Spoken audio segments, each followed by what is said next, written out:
Jeremias 29, no título, provavelmente também aí da sua Bíblia, está dizendo que é uma carta para os exilados. E a partir do versículo número 1 aí nós vemos o seguinte: o profeta Jeremias escreveu uma carta e a enviou de Jerusalém aos líderes, sacerdotes, profetas e a todo o povo que o rei Nabucodonosor havia levado para a Babilônia. Isso aconteceu depois que o rei Joaquim, em hebraico Jeconias, variação de Joaquim, a rainha mãe, os oficiais do palácio e os outros oficiais de Judá, bem como todos os artífices e artesãos, foram deportados de Jerusalém. Ele enviou a carta por meio de Elasa, filho de Safã, e de Gemarias, filho de Uquias, quando eles foram à Babilônia como embaixadores de Zedequias a Nabucodonosor. A carta de Jeremias dizia: assim diz o Senhor dos exércitos, o Deus de Israel, a todos os exilados que ele deportou de Jerusalém para a Babilônia: construam casas e estabeleçam-se nelas, plantem pomares e comam os frutos que elas produzirem, casem-se e tenham filhos, encontrem esposas para seus filhos e maridos para suas filhas, a fim de que vocês tenham muitos netos. Multipliquem-se, não diminuam, trabalhem pela paz e pela prosperidade da cidade para a qual os deportei. Orem por ela ao Senhor, pois a prosperidade de vocês depende da prosperidade dela. Assim diz o Senhor dos exércitos, o Deus de Israel: não se deixem enganar pelos profetas e adivinhos que há no meio de vocês na terra da Babilônia. Não deem ouvidos aos sonhos deles, porque sonham o que vocês querem ouvir. Eles contam mentiras em meu nome, e eu não os enviei, diz o Senhor. Assim diz o Senhor: vocês ficarão na Babilônia durante 70 anos. Depois disso eu virei e cumprirei todas as promessas que lhe fiz, e os trarei de volta para casa, porque eu sei os planos que tenho para vocês, diz o Senhor, são planos de bem e não de mal, para lhes dar o futuro pelo qual anseiam. Naqueles dias, quando vocês clamarem por mim em oração, eu os ouvirei. Se buscarem de todo o coração, me encontrarão. Serei encontrado por vocês, diz o Senhor. Acabarei com o seu exílio e os restaurarei, e os reunirei de todas as nações para as quais os enviei. Os trarei de volta para casa, para a sua terra. Amém, queridos?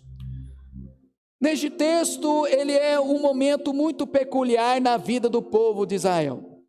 Depois de muitos anos que eles haviam estado na terra prometida, na terra que mana leite e mel, na terra em que o Senhor havia lhes concedido no passado aos seus antepassados, na terra onde Deus estabeleceu reis segundo o seu coração, como nós vemos a vida de Davi e de alguns outros reis que também se sucederam da linhagem do povo de Judá. Eles chegaram num momento crucial na vida deles, que era um momento que Deus estava desenvolvendo um plano no qual não cabia na mente deles naquele momento, na qual eles não queriam entender este plano de Deus. Deus estava constantemente levantando profetas da sua parte para comunicar essa verdade ao povo, para comunicar essa verdade àqueles que estavam naquela terra, dizendo a eles: olha, chegou o momento em que eu vou tirá-los dessa terra e vou levar vocês ao exílio. E o que significa exílio? É simplesmente tirá-los da terra natal e levá-los então a uma cidade, a um local, aonde eles não estavam habituados, não tinham o costume. Então esse rei Nabucodonosor, dentro de um plano de Deus, e onde nós vemos esse plano? Nós vemos esse plano na própria palavra de Deus, lá no livro do profeta Abacuque.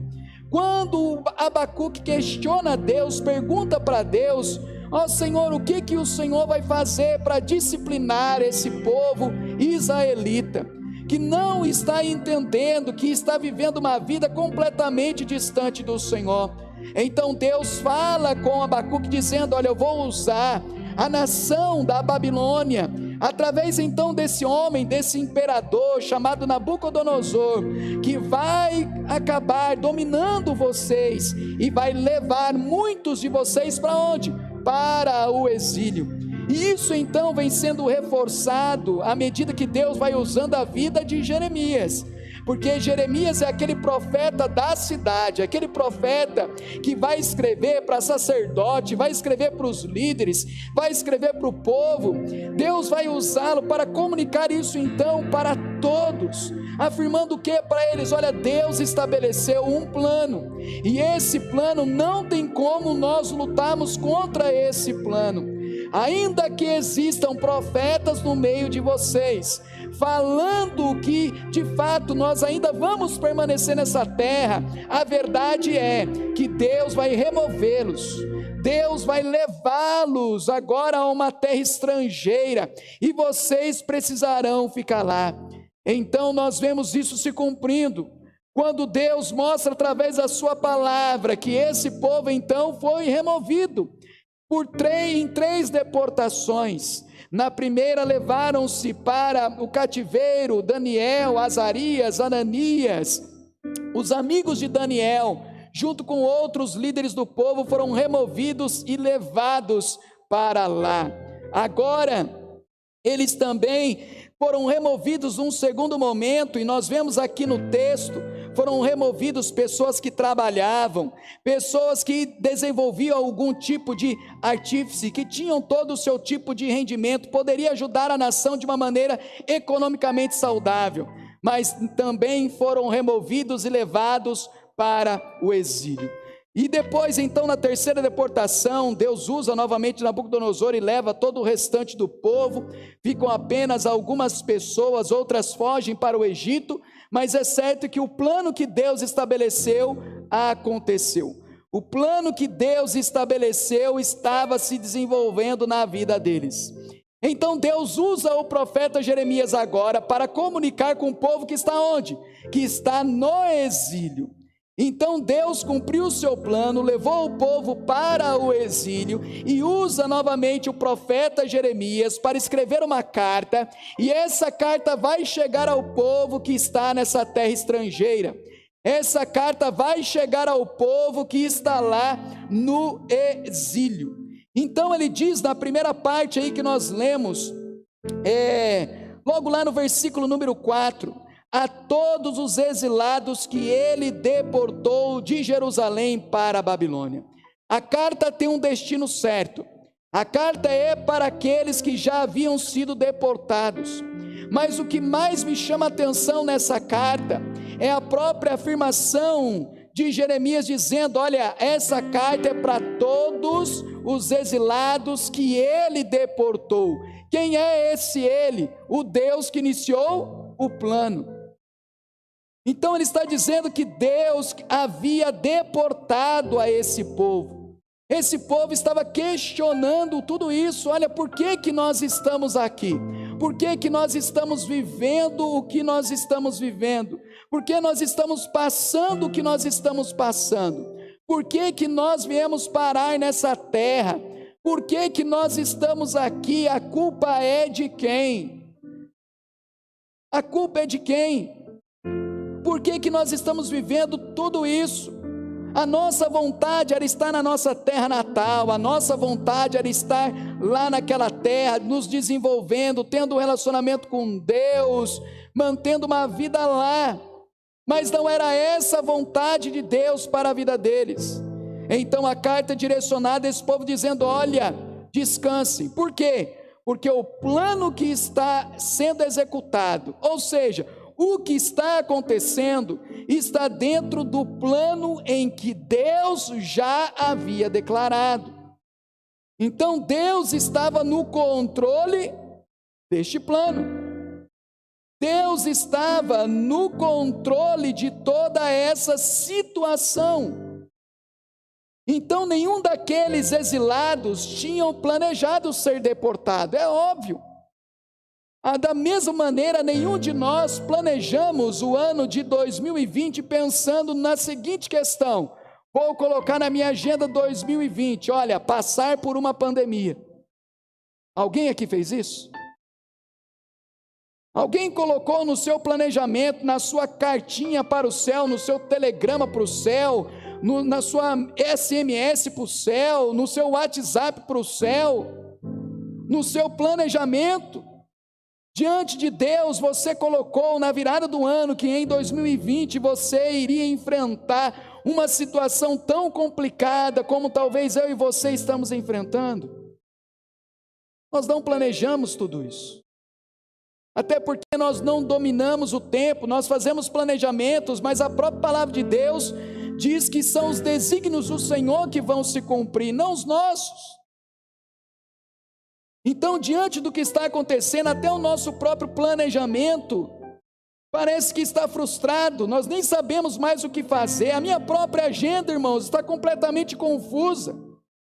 Eu nem sei o que eu vou fazer mais amanhã. E olha que para mim estar falando isso é sofrível. Quem me conhece sabe. Eu nem sei o que eu vou fazer mais. Porque eu acordo amanhã, minhas crianças não têm mais nem rotina de escola, minha esposa está em casa. As coisas mudaram da noite para o dia, nós estamos tentando nos adaptar. Agora é tecnologia, agora é afastamento, agora é perder um amigo. Quantas coisas, um misto de sentimentos, de realidades completamente diferentes, fora do comum, e nós tínhamos planejado um ano extraordinário. Eu me lembro do culto da virada, de chegar aqui e nós falarmos: olha, vai ser o ano da colheita, nós vamos evangelizar, nós vamos sair, vai ser o ano da comunidade. Eu fico pensando: Deus, que loucura! Como que nós vamos viver o ano da comunidade se nem abraçar você eu posso? Como nós vamos viver esse ano da frutificação se eu não posso falar para você: olha, frequente um GCL, vá para uma casa? Como eu posso falar de tanto cuidado, sendo que o cuidado se estabelece através de um contato virtual? Então tudo aquilo que havia sido planejado saiu fora do prumo, e os questionamentos começam a acontecer. E aí alguns dizem: não, é vontade de Deus, não é vontade de Deus, eu não sei mais nem onde eu estou. Às vezes a gente se perde em tanta informação. Mas a grande verdade é que, independente daquilo que eu penso, independente daquilo que nós planejamos, Deus é soberano, o plano é dele, da criação, e ele continua governando, amém? O plano é dele, independente do que esteja acontecendo. O plano sempre será dele. Agora, se é castigo de Deus para o mundo, se não é, se é um retrocesso, não é, isso não cabe a mim, porque não cabe na minha cabeça, não cabe no meu entendimento. No momento em que, por exemplo, o profeta Abacuque, ele questiona o plano de Deus, Deus ele literalmente fala para Abacuque: Abacuque, entenda uma coisa, que aquele que é justificado, ele vive tão somente pela fé.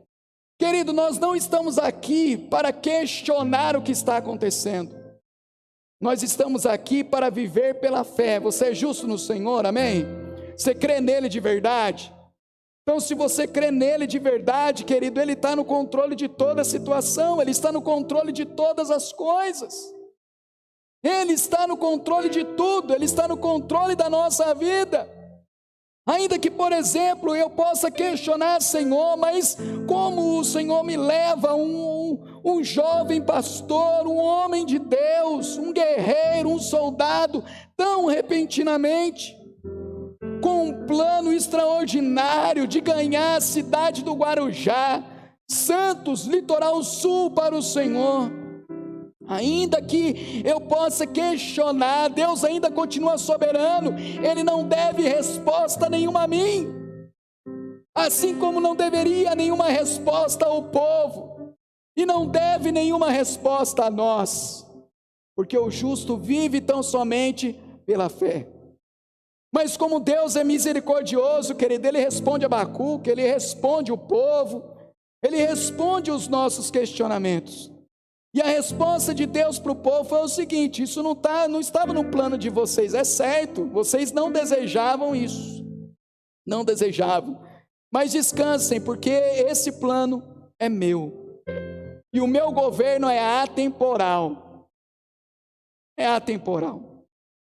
não está no seu tempo, não está do seu jeito, o meu plano é atemporal, Deus planejou, e nenhum plano do ser humano poderá mudar nada daquilo que Deus estabeleceu.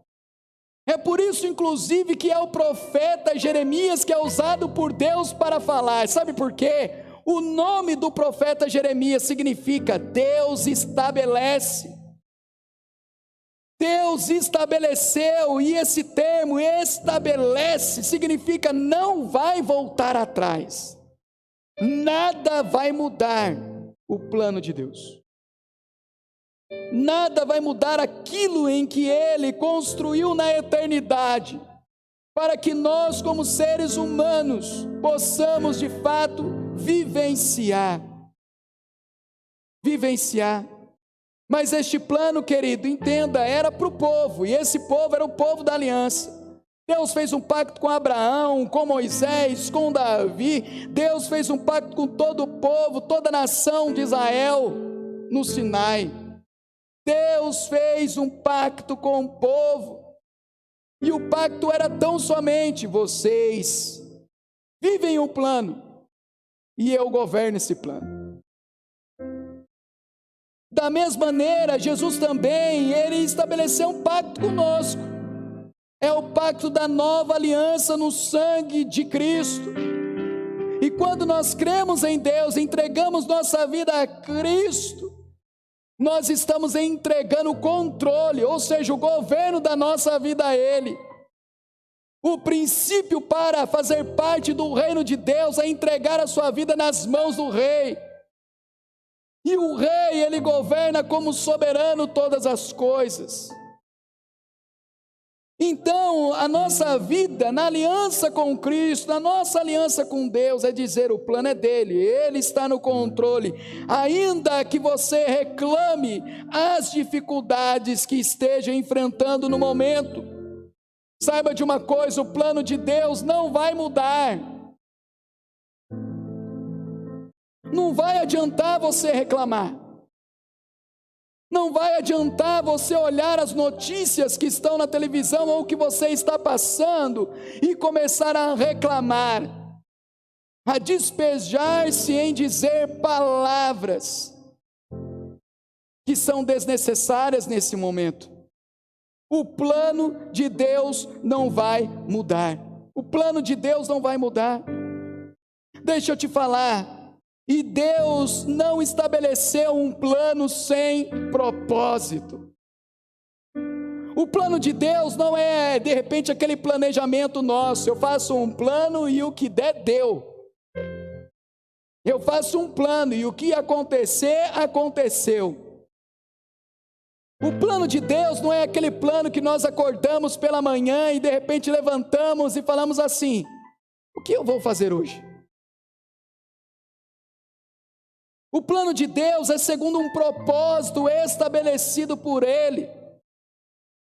É segundo um ponto bem estabelecido por Ele. Deus não faz planos sem propósito.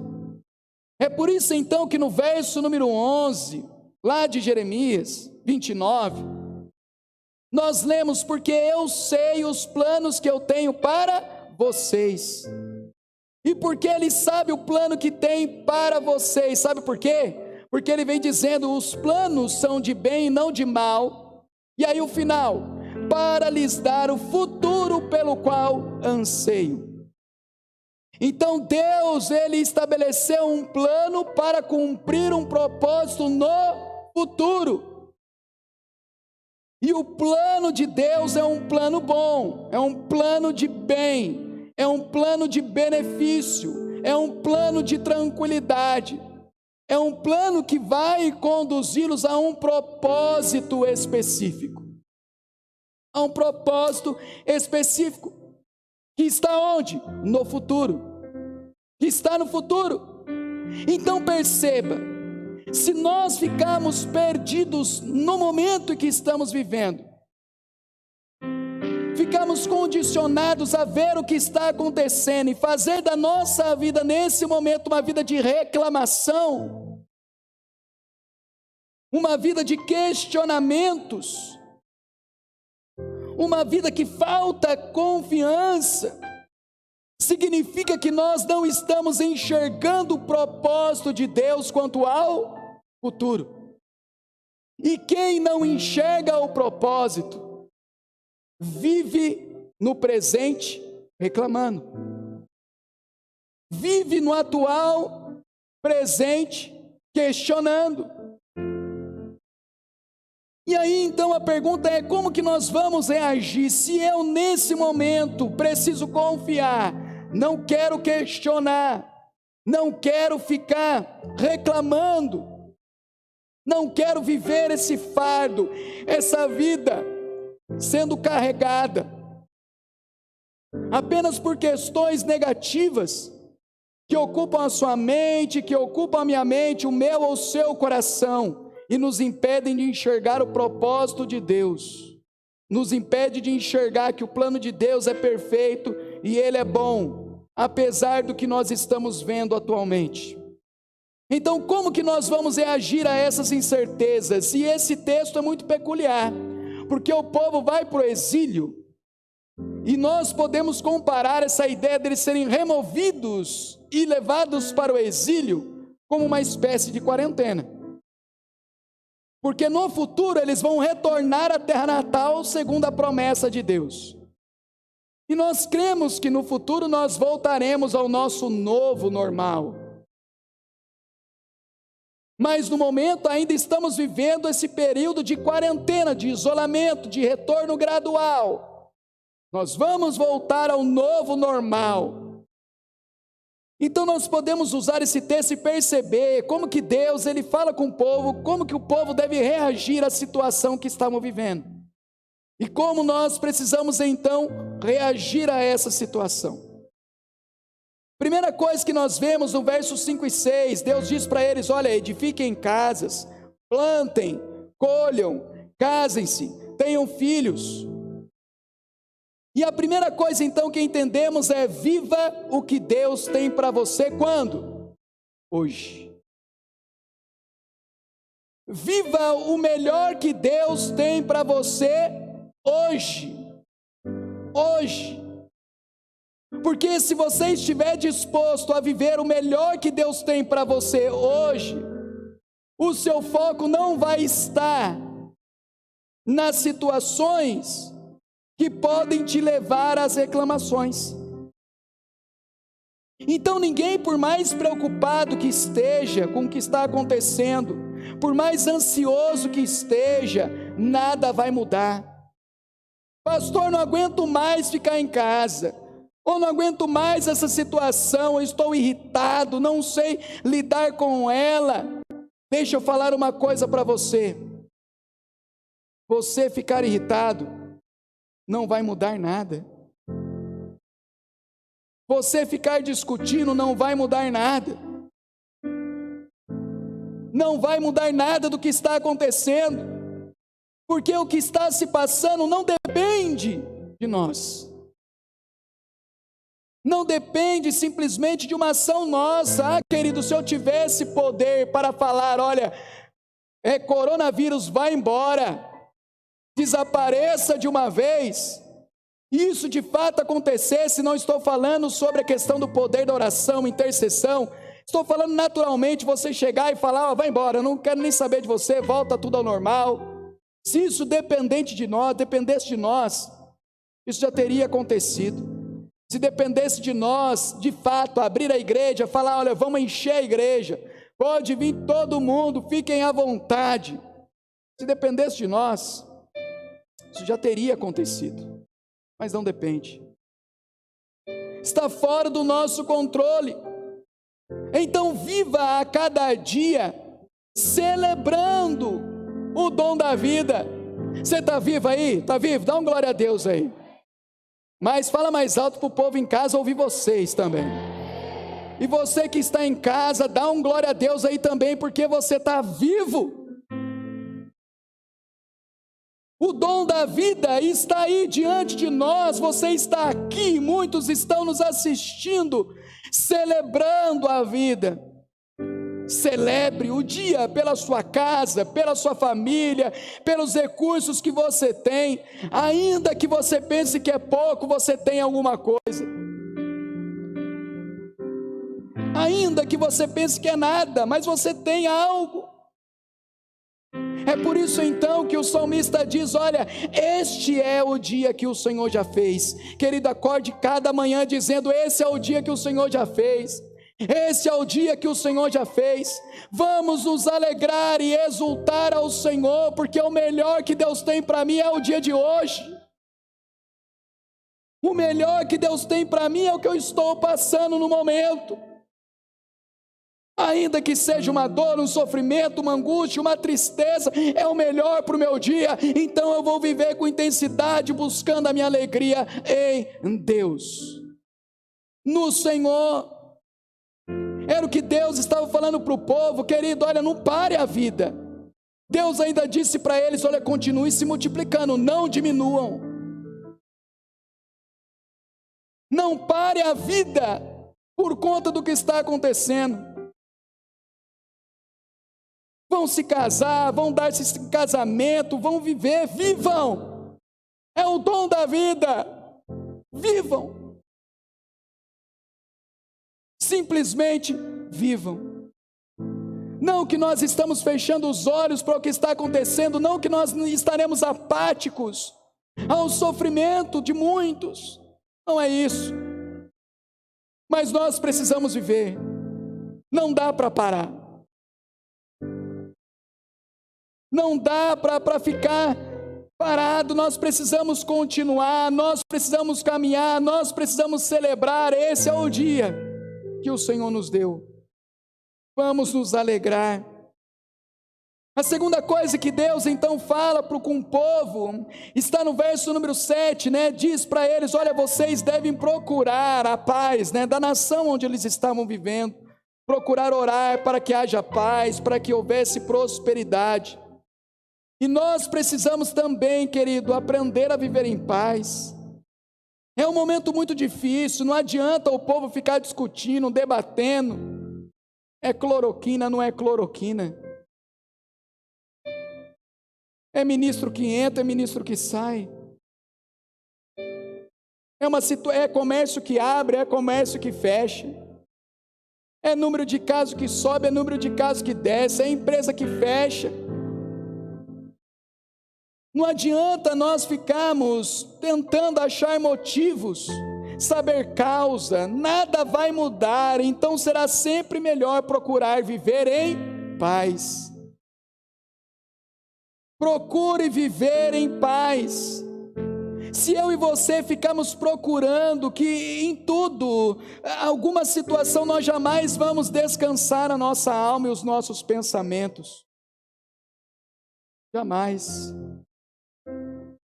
Se a sua mente ficar procurando situações, problemas, dificuldades, você sequer vai conseguir dormir uma noite bem dormida. Se você permitir com que, de fato, as preocupações, tudo isso vai tomando conta do seu coração, e isso vai te deixando sem paz na vida,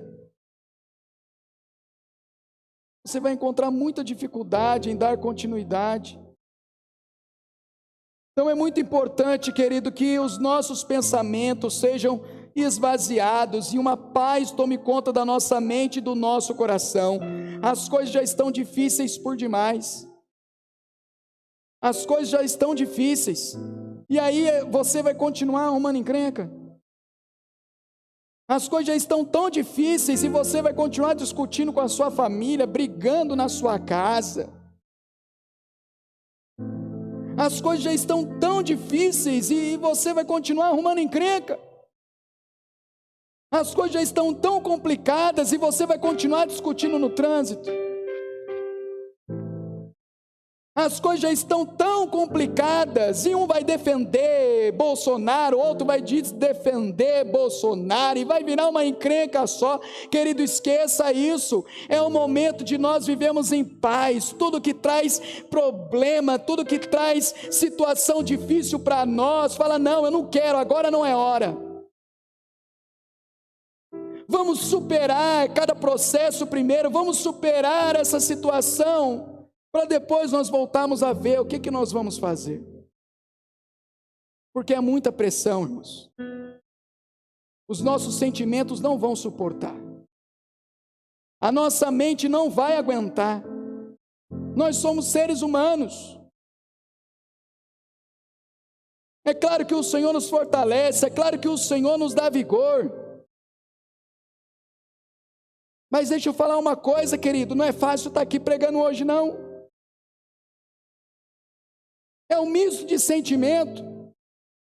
No mesmo dia em que você celebra o nascimento de uma criança, que você toma nos seus braços, e você celebra a vida, é o mesmo dia em que você enterra alguém, em que você ama. Queridos, e se nós não procurarmos viver em paz, nós vamos perder a perspectiva de futuro.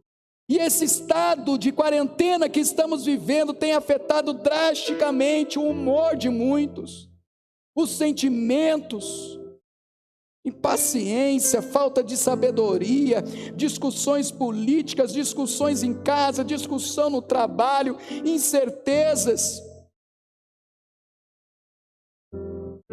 Então procure a paz, procure a calma, procure de fato a harmonia, ore para que tudo passe, entrega tudo ao Senhor e começa a viver em paz, em tranquilidade. Em tranquilidade. Comece a orar para que pessoas sejam salvas. Comece a orar para que de fato o Evangelho chegue a outros. Comece a orar para que Deus te dê ousadia para comunicar o amor dele a alguém. E você vai falar da paz de Deus, da paz que te alcançou. E a partir disso, então, você vai começar a viver uma tranquilidade. Porque a situação não está fácil, não sei se está para você. Mas garanto que para a maioria não está. Então precisamos disso, dessa tranquilidade. E era o que Deus estava falando para o povo: querido, procure viver em paz aí. Porque a sua irritabilidade, o seu questionamento, tudo isso está acontecendo, não vai mudar nada. Fiquem aí e fiquem em paz. Procurem a paz. Procurem viver em paz. E aí então nós vemos no texto também, no verso 8 e verso 9, que Deus exorta o povo a não ficar acreditando em tudo que estão falando para eles. Deus fala para eles: olha, eu estou enviando uma carta, e é o seguinte, ó, não acredita em tudo que estão te falando não, olha, porque se você acreditar em tudo que estão te falando, vocês estão perdidos. Querido, eles estavam ouvindo por demais pessoas que falavam a eles da parte de Deus, e o coração e a mente do povo já estava completamente saturada. Era tanta informação, era tanta notícia, que a mente deles já estavam deixando eles meio que revoltados com a situação, com o que estava acontecendo. E se nós continuarmos acreditando em tudo que nós vemos, Em tudo que nós ouvimos, em todas as reportagens, notícias, fofocas, conversas desnecessárias nos bastidores da vida, tudo isso vai acabar enchendo a nossa mente e o nosso coração. E sabe o que vai acontecer conosco? Isso vai matar as nossas esperanças. Vão matar a sua esperança na sua relação com o outro. Vão matar a sua expectativa em relação ao seu futuro, em relação às mudanças que podem acontecer. Porque é tanto discurso, e esse discurso é tão bem construído, em cima de mentiras, obviamente, mas essas mentiras são tão bem elaboradas que elas parecem ser grandes verdades. É tanta informação, é tanta notícia que quando você cava fundo, você até sabe que é mentira, mas o discurso é tão bonito, gira em torno de uma aparente verdade que você acredita e você se alimenta com algo que faz mal para você. Eu estava até comentando com o Rafael, e a gente sabe muito bem que todo pastor, ele precisa ter em uma das suas mãos uma Bíblia, e na outra mão o noticiário. Nós precisamos estar de olho no que Deus está ministrando em nosso mundo, em nossa sociedade. Nós precisamos estar conectados, perceptíveis e sensíveis ao que está acontecendo, tentando perceber e entender. Mas eu falei para ele, esses dias eu vim desistindo disso, porque é tanta questão construída em torno de uma mentira, que quando você avalia, quando você ouve, se você não avaliar, se você não ouvir bem, você acredita, e você alimenta o seu coração, a sua vida com coisas que não vão fazer bem para você, não fazem bem para mim. E era isso que o povo estava fazendo, alimentando o coração com mentiras de pessoas que diziam-se estar falando da parte de Deus.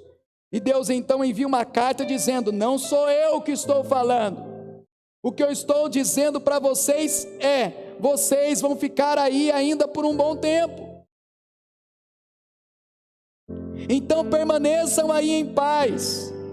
Então avalie bem o que você ouve, avalie as informações que chegam a você, avalie o que você está assistindo, avalie o que você ouve, avalie o que você lê, avalie o que outros dizem para você. Senta para avaliar. Avalie o que as pessoas falam de terceiros para você. Observe, para que você não se alimente de veneno, para que você não se alimente de algo que está, na verdade, destruindo você e a sua vida. E por último, nós precisamos nos lembrar sempre das promessas, porque todas elas vão se cumprir. Então Deus está falando para o povo: olha só, deixem de se alimentar com informações que não vão levar vocês a nada, e comecem a se alimentar das promessas que um dia eu já disse para vocês. Comece a se alimentar da promessa. E a promessa para o povo naquele momento é: eu disse para vocês, 70 anos, depois de 70 anos eu vou trazer vocês de volta. Eu prometi. Então isso irá se cumprir. Mas é um espaço-tempo. Eu estou falando com vocês hoje, mas a promessa é para daqui 70 anos.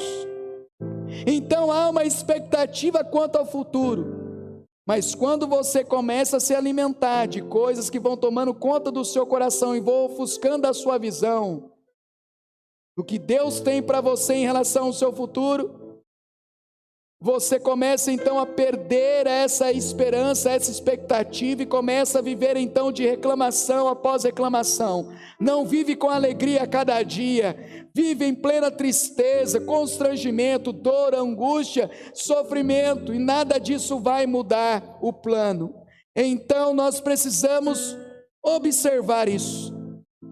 E Deus ainda tem promessa e elas vão se cumprir. Eu creio piamente nisso.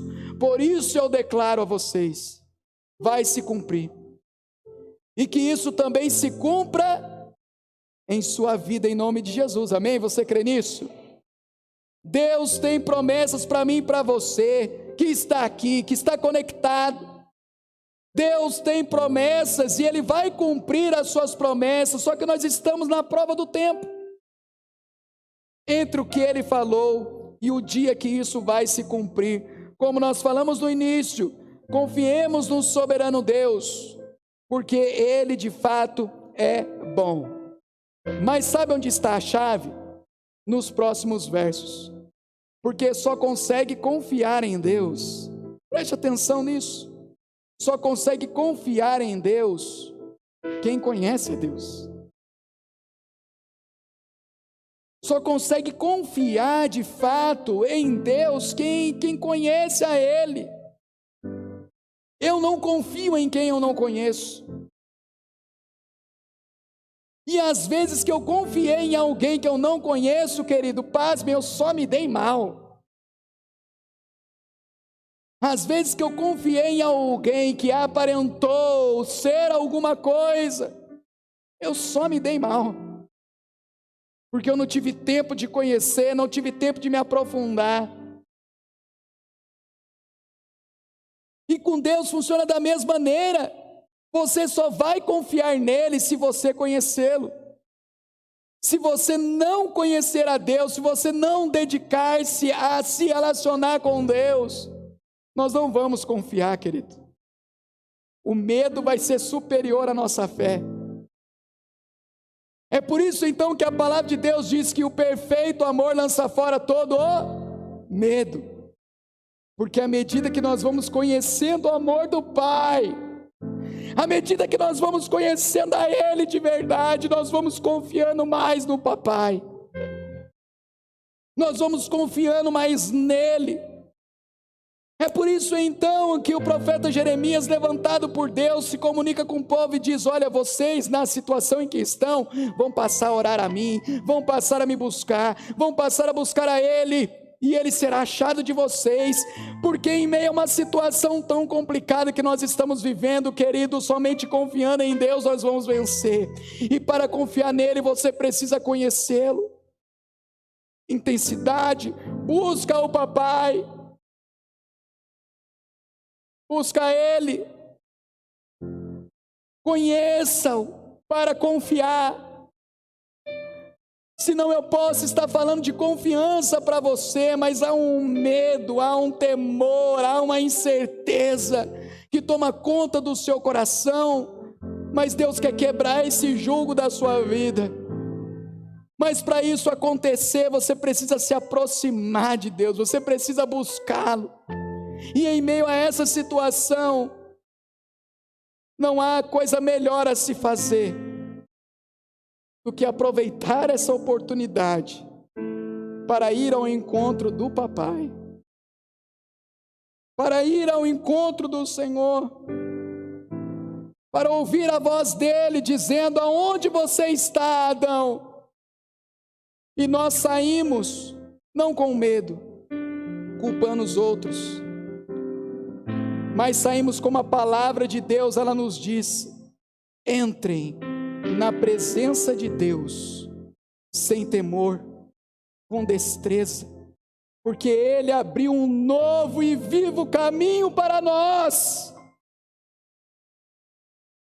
Você pode entrar na presença de Deus, buscá-lo sem temor algum. Estar diante de Deus, isso é maravilhoso, porque nós vamos conhecendo Ele, nós vamos confiando nele, porque Ele é bom. E as suas misericórdias duram para sempre. Duram para sempre. Eu convido você no seu lugar, aí na sua casa, nesse momento, a orar comigo, a deixar e a permitir com que o Espírito Santo de Deus renove sim suas esperanças em meio a tantas incertezas Mas saiba de uma coisa, você precisa viver o dia de hoje, celebrando o dom da vida, celebrando agora. Você precisa procurar ter paz no seu dia.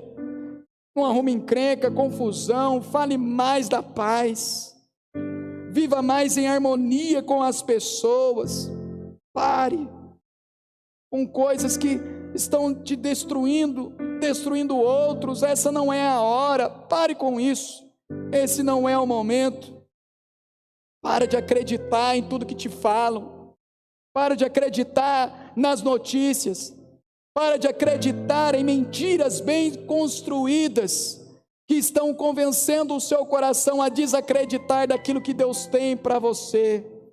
Olhe então para as promessas e saiba que Deus vai cumprir. Mas eu e você precisamos confiar, e só confia quem o conhece. Ore nesse momento. Eu convido você a se mover um pouquinho, que você que está aqui, fique de pé, você que também que está aí na sua casa, que você se levante aí do seu sofá e comece a orar nesse momento. Que você comece a buscar ao Senhor, e você que está aí tem bastante espaço. Se você quiser orar, chorar, fique à vontade. Se você quiser se ajoelhar, se prostrar perante o Senhor, se você quiser falar com Ele, fique à vontade. Mas esse é o momento de você renovar a sua esperança em Deus, o seu coração no Senhor, em nome de Jesus. Ore comigo nesse momento, ore ao Senhor, não perca essa oportunidade. Você que está aí na sua casa também, se conecte nesse momento juntamente conosco, em oração, para que Deus continue a ministrar em nossa vida, em nosso coração, e nós vamos caminhar para o encerramento. Pai, nesse momento, Senhor, nós estamos aqui, reunidos diante da Tua presença, Senhor, orando a Ti, Senhor, neste lugar. Pai, nós queremos de fato Te conhecer melhor, Senhor, nós queremos ter proximidade com o Senhor, porque precisamos confiar mais, precisamos, Senhor, entender que o Senhor está governando todas as coisas, que o plano é do Senhor, independente do que esteja acontecendo, porque o Senhor é soberano. E ainda, Senhor, que a gente se irrite, ainda que a gente tente mudar as coisas, nós não vamos conseguir.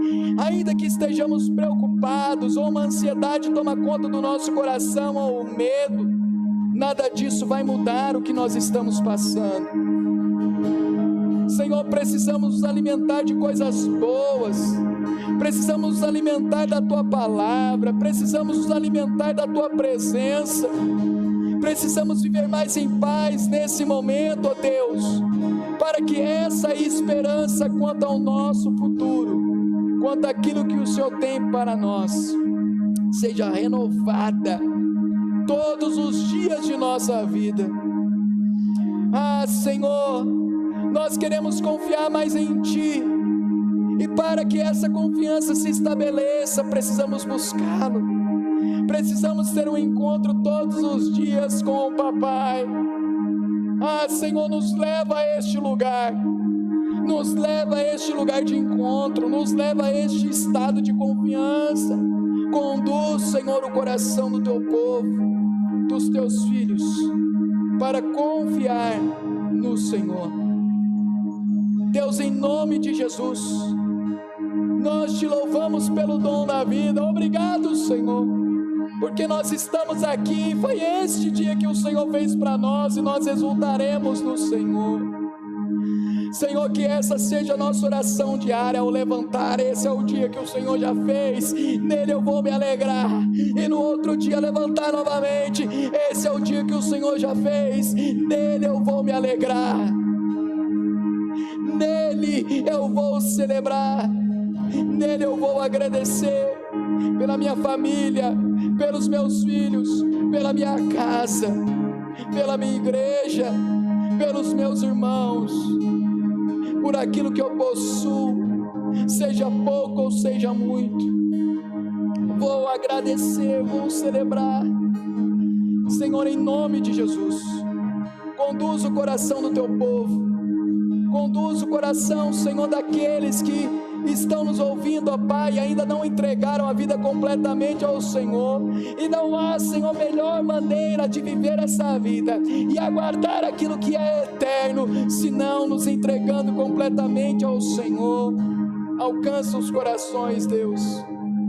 Pai, em nome de Jesus, que aqueles que estão nos ouvindo, que não estão aqui próximos de nós, não estão aqui na comunidade, Senhor, que eles possam colocar inclusive no comentário que estão entregando a vida completamente ao Senhor, para que a gente, Senhor, possa de fato entrar em contato, abençoá-los, ajudá-los a prosseguir a caminhar.